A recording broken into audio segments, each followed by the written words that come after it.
Studying for the CompTIA A+ is honestly terrifying because if I end up failing, I'm probably going to have to repay that full price again. And you want to know what that price is? $500. Well, depending on if I ended up passing Core 1 or Core 2, it could be $250. But let's say I failed both. Hey guys, welcome back to this channel, and today's video is about me being real about something. I want to go and get this CompTIA A+, but I have crazy fears, but I have so much excitement with knowing that I'm going to be chasing this certification. This isn't a tutorial. It's not me pretending that I know everything. It's literally my raw thoughts on me getting this CompTIA A+. And it's not one of those videos where people act like they've only been studying for 3 days and then boom, pass this test magically. This is literally where I'm at right now. My routine, my fear, my excitement, my timeline, and why I'm still pursuing this certification even though it scares me. Let me start with the obvious. Why am I actually trying to get my CompTIA A+? Now currently, I do want to go and pursue a career in network engineering, but I do need a lot of experience in IT support. Sometimes a year or so could be well, or freelance work, independent work, right? But when you get CompTIA A+, it makes you stand out as an IT support specialist, and it can kind of boost you up in the sense of you also know what you're doing in the labs and or just in work setting, and then boom, you add the certification on top of that. You're kind of standing out compared to other people. It is not because jobs require it, but it's kind of like a door opener. But also getting this certification makes me feel like I'm building on something. Being able to put this on my wall is gonna feel crazy. And I have plenty of skills that I ended up working towards in my life, but this one is going to literally bring career stability. A career that's actually in demand and that literally suits my brain and what I want to do for work. I'm very passionate about it, but I'm not gonna lie, I found it really scary because the second I said I was going to pursue the certification, all of the fears just started to come in, as in, what if I fail and I gotta pay this full price again? Or, you know, just not being able to get it at all, it just starts to make you feel like a failure. And one thing nobody talks about enough is the financial fear. I always assume that it's like a one-time purchase and you probably get maybe 3 chances to take it before you gotta sit there and go pay in full price again. I have heard that there's possibilities to get a bundle for a refund, for a discount the next time you retake it, but now that puts on a lot of pressure on me to make sure you pass this, because this can cause financial strain. And it's to the point where because of that, I'm starting to have moments where I'm doubting or not wanting to take the test so soon, and I'm like, let me really make sure that I understand everything because I don't want to fail this thing. But then it's kind of like I just keep waiting and waiting. You get what I'm saying? And that fear can mess with your study routine because every time you don't understand something, your brain just starts to go crazy because you're like, hold on, like we really need to make sure we get this, because if we take this on the quiz and we fail it, there's no coming back. But I had to check myself because yes, failing is possible, but so is passing. And I had to make sure that I understand that we don't earn anything in life by being afraid of a price tag. So let me go and tell you how I'm studying. Not the fancy version, but the real version. I do work a 9 to 5, about 10 to 12 hours a day, so my schedule is a little bit shaky, but let's get right into it. I'm currently using a mix of CompTIA A+ videos from Professor Messer.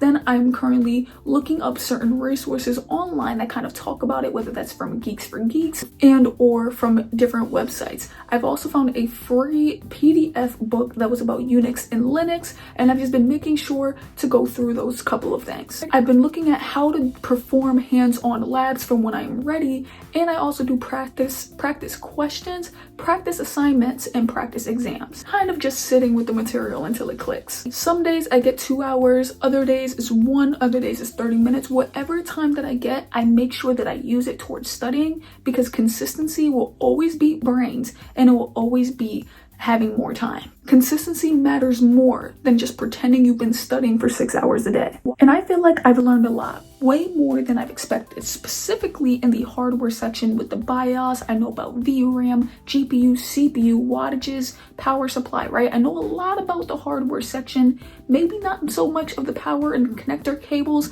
I do know what it is or what it looks like, but the name of it is where I get a little lost. But the biggest surprise to me is troubleshooting. I never understood it, but until now when I'm getting these certain questions and I'm like, okay, this is what I would do, this is how I would navigate it. The more that you keep giving yourself those type of questions, you start to begin to understand how to solve it.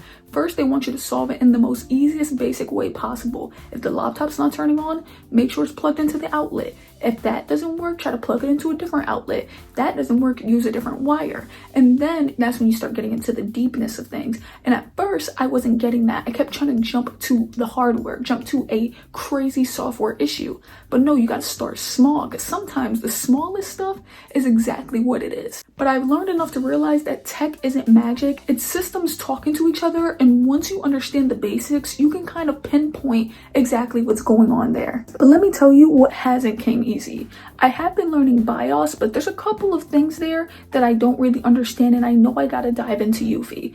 Also, as well, I've currently been learning, and trying to learn at least, is some networking basics, which has kind of been difficult. I know how to troubleshoot a couple of networking things, but when it comes to the routers and the switches, I'm not there yet. I'm also trying to understand the why behind certain troubleshooting concepts. Sometimes I will think, okay, this is a reseat of RAM, but then turns out it's actually something to do with the GPU. And sometimes that can make me feel like, damn, am I understanding anything? But the last one is honestly confidence. Once you lack the confidence, you start to go into a performance mode that makes you perform bad, because you're thinking, oh, I need to prove to these people that I know what I'm talking about. So as you're doing things, you start to make mistakes because you're not confident in what you know. There's literally times where I read something and then I forget it 2 seconds later, where I watch a video that's instilled it in my brain, but then it's gone 3 hours later, and I gotta reread my notes. And because when it comes to a quiz, I get that question wrong, and I'm like, I just studied this. There's no way. But that's normal, because learning tech, you don't have to actually be smart. You just need to be consistent, and you also got to find ways where you can learn how to memorize things. Is it flashcards? Is it taking notes on paper? Is it taking notes online? Is it taking quizzes? And when you start trying to instill that into your brain, things just start to click. It's literally about being stubborn enough to keep coming back to what you're learning. But you know, this exam covers a lot. It goes into the hardware, software, operating systems, networking, even a little bit more things with mobile and laptops. So there's so many things that you get into when it comes to this exam, and it's quite overwhelming when you realize how far you are from actually being able to even complete a core. But at the end of the day, everything is learnable. You can learn anything that you end up putting your mind to. So let's get to the emotional part of this journey. Studying for the CompTIA A+ has actually showed me how much doubt I have in myself, how much insecurity I have when it comes to learning this topic.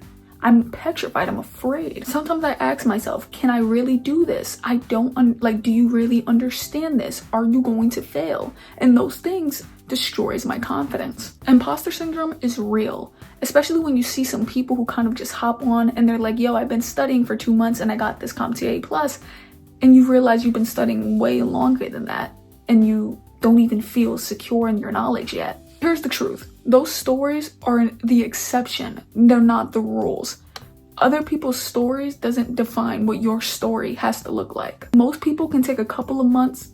Other people could take longer. And there's nothing wrong with that. We all have to move at our own pace. And when you start trying to compare it to everybody else, you are just going to keep yourself stuck. And so I decided something early. I'm going to make sure that I don't rush this exam. I'm going to make sure that I feel well prepared, maybe even over prepared, before even stepping foot into that center. I want to walk in feeling like I know exactly what I'm going to do on this quiz, rather than feel like I'm guessing on a Quizlet. Because I'm not getting the A+ for a resume line. I want it because of the knowledge. I want the confidence, and I want to feel like I can walk into an IT support job knowing that I've worked hard to get there, and knowing that I can handle a real life problem. So let's talk about when I think I will take it, and I'll definitely let you guys know in a community post as well.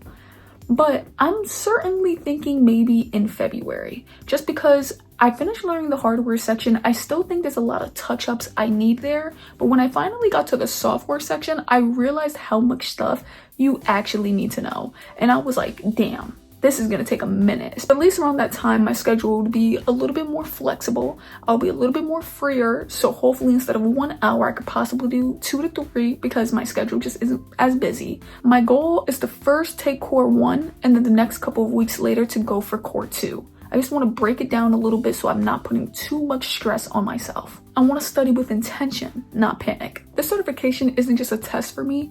I feel like it's going to show my discipline, my consistency, my motivations. It's going to change my life, open doors, and prove that I have some IT knowledge. So if you're also studying for the CompTIA A+, you are not alone. You are not behind.